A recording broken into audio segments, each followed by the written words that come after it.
Now, just a little warning before we begin, there will be major spoilers in this video for the Obi-Wan Kenobi series, so if you haven't seen the whole thing yet and you don't want anything ruined, it is a really good time to click away. Okay, so before getting into it, I'm going to once again very quickly say something that I know some of you out there get rather tired of me saying all the time, which is that you are absolutely free to love whatever you want. You are free to have loved every single minute of the Obi-Wan Kenobi series and to not care about or maybe agree with what I'll have to say about it here in this video. And though I'm honestly not here to steal your joy or anything like that, or to even change your mind, I'm simply a Star Wars fan who believes it should be held to a rather high standard, as well as being someone who likes to analyze stories, and that, if I may be so bold, I think others enjoy when I do it as well. But I'm here to tell you there is some insulting levels of writing in the Obi-Wan Kenobi series, which isn't to say there was nothing I enjoyed about it at all. But most of what I did enjoy was surface level or nostalgia-inducing fluff, and that when you look past that, what we're left with was a story that doesn't make sense and only exists to use characters like Obi-Wan Kenobi, Darth Vader, and Leia as the assets Disney views them as something which they know will make them a ton of money, and where the story they include them in is not anywhere near as important as the amount of Disney Plus subscriptions they can or will generate by using them. Basically, I make videos like these in the hopes others will demand better Star Wars from Disney too. And though there are many issues we could discuss in regards to the series, and maybe I will in future videos, I think we have to start with that which is at the core of the whole story, which no, isn't actually Obi-Wan Kenobi himself, but is instead Leia. She is the catalyst or plot device or reason why everything happens or will happen in the series. And so with that being the case, I think there's no better place to start than at the beginning, and how almost everything around her kidnapping by Reva makes no sense whatsoever. And yes, I know some will quickly say, but wait Thor, it does all get explained right in the series and makes perfect sense. Reva looked into the Imperial archives and found out that Obi-Wan Kenobi and Bail Organa were friends once upon a time. That's how she knew Bail would get in contact with Obi-Wan and send him after Leia when she was kidnapped. And though, sure, I guess Reva could have looked into the archives and found out that the two were associates during the Clone Wars, I don't know what she could have found in there that implies the two were truly close friends. I don't recall seeing anything in the Clone Wars animated series or in the prequels that really establishes that. And sure, it could have happened off-screen, but the most we ever see between the two, between Bail and Obi-Wan, is their secret plan to hide Luke and Leia, which of course also includes Yoda.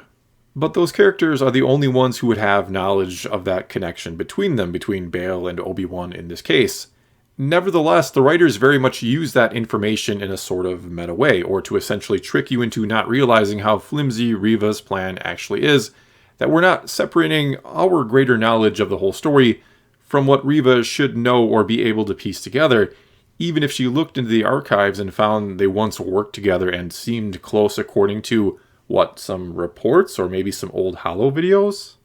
And you might want to say that I'm being very, very nitpicky right now, but you have to keep in mind this kidnapping is the catalyst for literally everything. It is the reason this story happens in the first place, and so if it doesn't make a whole lot of sense, everything else around it will exist on a rather shaky foundation. Because in all reality, it's very, very unlikely Reva would have found information in the archives that, even if the two were close friends during the Clone Wars, which again, we see nothing to suggest they were, it's unlikely she'd find anything that would convince her that the two would remain not only friends after the fact, after the Jedi had become enemies of the state, but that Bail would also not only know where Obi-Wan Kenobi is hiding and be able to contact him, but that he actually would contact him.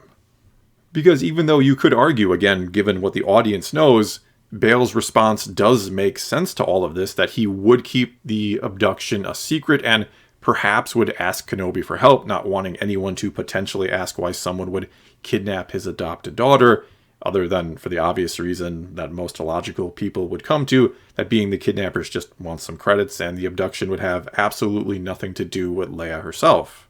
But anyway, I only say perhaps he'd go to Kenobi for help because with the abduction being intentionally kept a secret by Bail himself, which it is, remember Bail does say he doesn't want this to go public or to take it to the Senate because it might draw too much attention to Leia.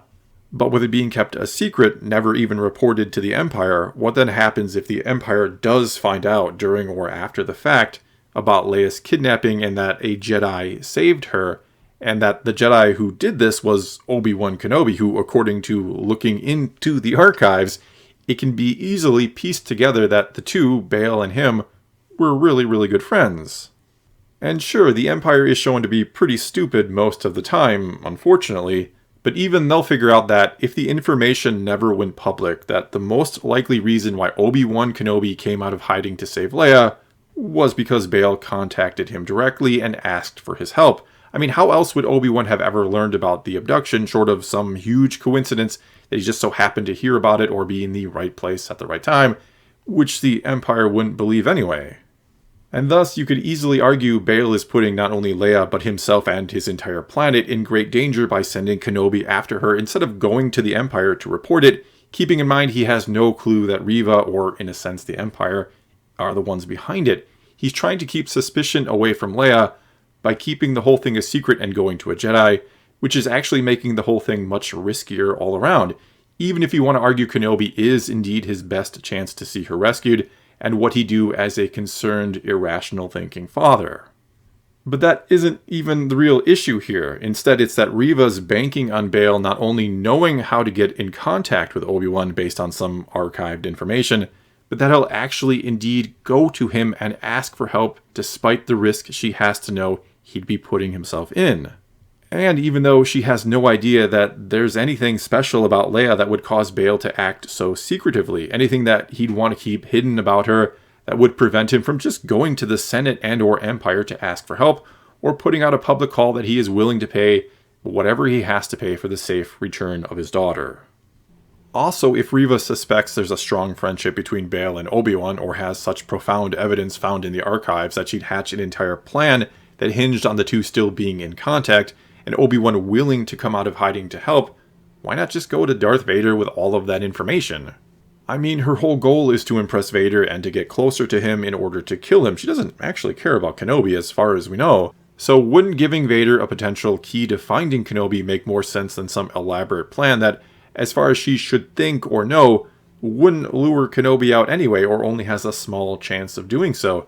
Again, she should have no idea Bail will keep everything a secret and go to Kenobi, especially when you consider how risky that is for all parties involved. But even though this is a pretty shaky start to the story, it's still one that I think a lot of people or fans can and will choose to simply overlook. But the other big issue around Leia, or one of them, is one that is truly insulting to fans when you really stop and play the whole thing out from beginning to end. And what I'm of course talking about is the very impersonal message she sends to Obi-Wan in A New Hope, the one that implies they have never met, even though they become besties in the series. And I know, some will say, but Thor, that too gets explained right in the series and makes perfect sense now. She sent a very formal and impersonal message because Obi-Wan specifically told her they needed to hide the fact that they know each other, that it could endanger both of them. And sure, in Leia's day-to-day life from that point on, especially as a future senator, she should probably refrain from bringing up Obi-Wan Kenobi ever again. She should never even allude to the fact that she met him, much less that he rescued her once upon a time, or twice upon a time. But here's the thing, when Leia records that very iconic message for Obi-Wan Kenobi, her ship has just come from a battle over the planet Scarif, one where plans for the Empire's secret weapon, the Death Star, have been stolen and passed by hand to someone on her ship, which Darth Vader literally witnesses. She then sends those very plans, along with a visual recording of herself saying that her father has sent her to find Obi-Wan Kenobi in order to get those plans back to her father on Alderaan.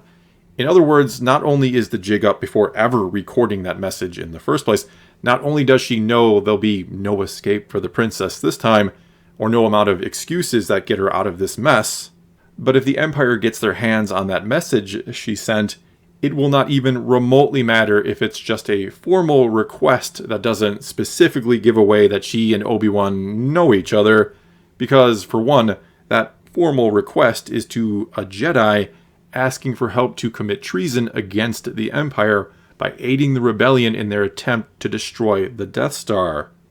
All of that already, message or no message, likely gets her executed, and in fact it does because the Empire decides to execute her regardless of ever seeing that message and or getting that evidence, because They didn't even need to know she sent a message to Obi-Wan Kenobi to know she is a rebel and a traitor at that point. For two, and this is the truly egregious part of all of this that so many seem to be overlooking,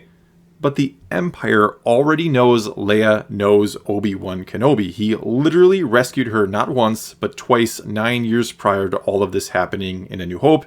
and one of those times was from a secret Imperial base where he, Obi-Wan, tried to sneak her out under a trench coat. Not to mention, the whole thing was literally a plan hatched by a Inquisitor to use Leia to get to Kenobi, and not only does that plan work, but Vader is fully aware of that plan because he even twists it to suit his own needs. In other words, what exactly does Obi-Wan telling Leia not to tell anyone that they know each other actually accomplish? Who does he think she should hide it from, considering the Empire already knows? And who exactly does Leia think she's trying to fool when she records that message and doesn't get personal with Obi-Wan, even though that is the perfect time to plead to his better nature, to plead to the man she knows, and to ask for help? But the biggest question of all here is, who exactly did the writers think they were fooling when Obi-Wan says that line to Leia in the final episode? Did they think no one would realize that the Empire would already know there's a connection between the two, and that, in all reality, keeping it a secret from the Empire is pretty much irrelevant? I mean, when Leia is confronted by Darth Vader at the beginning of A New Hope and she claims she's not a member of the rebellion, Vader could basically say to her, "Hey, do you remember that time Obi-Wan broke into Fortress Inquisitorius and rescued you? Don't suppose that means you and or your father might know what he's up to these days, or that you're going to him right now, but could only send a message along with the plans that you want the rebellion to use to blow up the Death Star? And well, I sure hope that if you did try to send him a message, you were very informal and impersonal, otherwise bad things will happen to both of you." But wait, it does get even better, because that line from Obi-Wan to Leia about keeping it a secret is not the only weak attempt to explain why Vader kind of forgets about Leia and Obi-Wan's connection. We also had Palpatine telling Vader that he should stop hunting Kenobi because it's making him weak, even though the series established one of Anakin or Vader's biggest problems was not being able to let go of things and being too focused. I guess those few words from Palpatine finally fixed that problem, even though he shows the same relentlessness years later when hunting Luke. Basically here, like I said at the beginning, you can enjoy this series if you want. That is absolutely fine by me. Something doesn't have to be perfect or even good to be liked and enjoyed or even loved. But virtually nothing in the story holds up when closely scrutinized, and the story itself feels meta and literally tries to tell you at points why you should just overlook the plot holes it's creating. Characters are literally telling you why the story works, even though it doesn't. Which then also means the story is kind of self-aware. It knows it's creating plot holes. The writers are aware of these inconsistencies they're creating, but they either don't care to or don't know how to create a story free of them. But then again,